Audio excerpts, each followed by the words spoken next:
আসসালামু আলাইকুম রহমতুল্লাহ বারাকাতুহ। My dear viewers, খালি পায়ে ঘাসে হাঁটা শুরু করলাম। আর লোকজন দেখেন এখানে ক্রিকেট খেলছে। এটাও একটা সুন্দর ফিজিক্যাল এক্সারসাইজ আর মানসিক প্রশান্তির চর্চাও বটে। এবং যারা খালি পায়ে খেলছেন তাদের আর্থিং গ্রাউন্ডিং হচ্ছে। আমাদের বডি ডিটক্সিফিকেট হবে যদি আমাদের পা খালি থাকে। ঘাসের সঙ্গে সংস্পর্শের ফলে আমাদের নেগেটিভ চার্জ মাটিতে চলে যাবে, আর মাটি থেকে ভালো কিছু আমাদের মধ্যে চলে আসবে এবং নার্ভ এন্ডিংসটা সক্রিয় হবে। Endorphin hormone, dopamine, cortisol, epinephrine, norepinephrine, everything will be release by this system.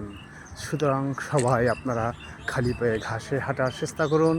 সুস্থ থাকুন, ভালো থাকুন, যে কে লাইফ স্টাইল মেনে চলুন। আসসালামু আলাইকুম ওয়া রাহমাতুল্লাহি ওয়া বারাকাতুহু।